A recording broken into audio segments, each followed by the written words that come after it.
press conference ninon tel puya tan chin thar dam na kuma thei to min chu asa tu tu kan bi sei local phong sang sang te congress party tingin chibai to bu asa chawa voin dia kan press conference pui tu di covid pui do ta kuma Mizoram Sarkar api takin health minister parang chungchang kan lu na ikam na pui do na hian mi pui sarkar kan ko chae ve ma chu ti le lai chuan he covid pui to lo ding tu hian Mizoram in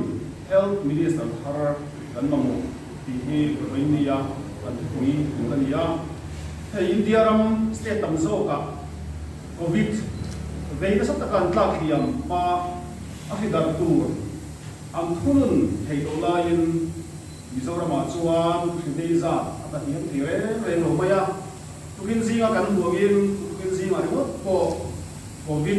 we make her be zariat sum di pangalai an lo le ta Mizoram aya mi queen sarkar kan thok thatna hun dang hi hovel ram dang tele India ram chung kan ngai ko in om bi don lo bani kwa we do tu task force kan bina he task force na hian sarkar changin chan puina ten te te dong ve bok thin ma se mi pui tho kho sum mangin sarkar hian ti pui adong na sa de zo ka tin ven kwa tam taka ram taka ve mi alo 4C nanti community covid care center din ania he muda hian sarkar chan puina tel mi alvin khotangin covid-19 ve mi sing chu bang na hian ni ga ding lama hian kulian kaya humani hi covid positive dam le to ania ani po hi task force member ania sipil veng 4C chuan sarkar chan puina tel mi alvin hatangin ve anen kola chu tiang ko chuan aizol ve sang sanga sarkar chan puina mia lovin hatangin covid we ve tam tak aten kol me ko ane hey Mizoram covid we ve za chu mi sing ru sang di zariat som pasari kanon tawa museum result tanga update chin har ra chuan mi sing ru sang di zariat som pasari kanon tawa heng zinga hian sarkar en gol 3C kan bia hian mi sing khat sam ni zaruk som ni pathum chuang en gol an ni tawa tin khotlang ina en gol 4C kan bi hi Mizoram puma zati somli oma kita hian mi sing ni sang ni changa somsari pathum chuang en gol an ni to ba ka home isolation a 3C le 4C a ngai lova tang ken an ti le an ma ni ko ina in lama kan do in kol mai nge 3C le 4C lovin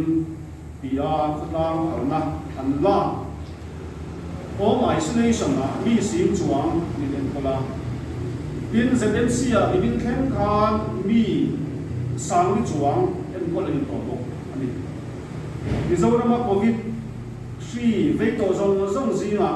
sarkar en kol na dong to sa chu mi sim ni vel chau an ni tinania adang mi sim thum sang na chuang vel chu sarkar en kol na dong mi alvin an dam tina ani sarkar en kol 3C hi Mizoram somnga pakwa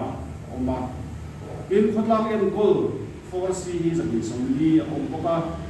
hetiang taka bikuin wido na kuma sarkar an thochan hi ramdama om ve arin omlo ani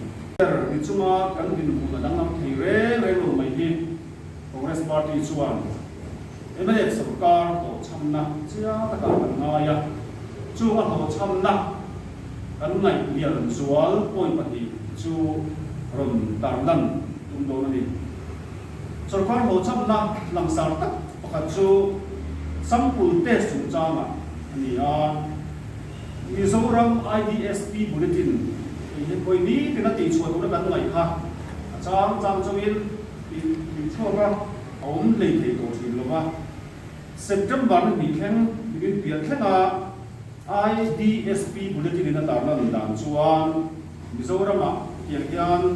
sample test to ni percentage bulletin na kan don tarna nga RT-PCR hian mi nuai ni sing li sariat song sari pakhat test wa chu test zong percentage a chuan song ni pasari point song thum test zong di pasari point song thum hi RT-PCR test ya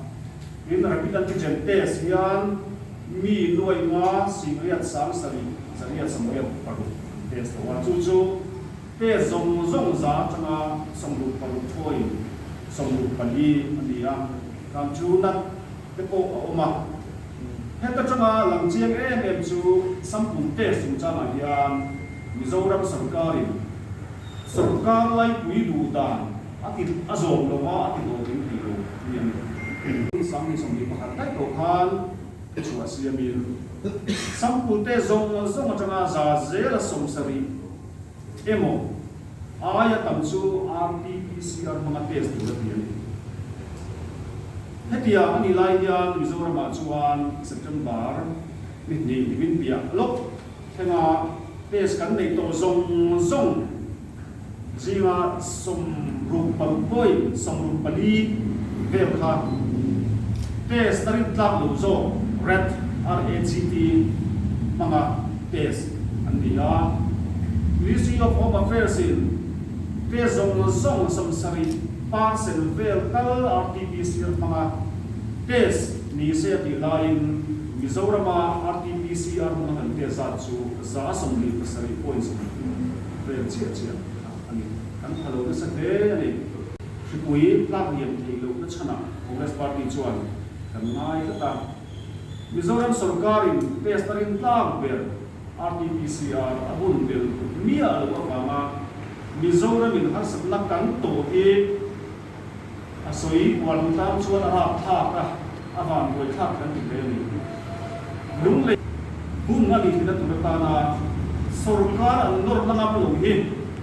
lung le chama ebele an tin ta kan tem ta sa ko wen pani ta chuan te covid sipui do na ko ma emre sarkar amo cham kan tia amo kutu ga chu health minister Dr. Arnold Muniana ki ani ki Congress Party mai dan nia lung leya RT-PCR da tu chu changa to thanga har sabna a then na cham bun pui liam da ko health minister o ni ani politics khelna RT-PCR COVID-19 apat ni tat ma le RT-PCR ado tat awangin to thagin Mizoram in RT-PCR laboratory kan nei ber thi lo wa dam lo na wang le zirna sam pana step po na kal tu in RT-PCR test nei turin Mizoram bun sang sana tarin ZMC kan pan kho la mai zela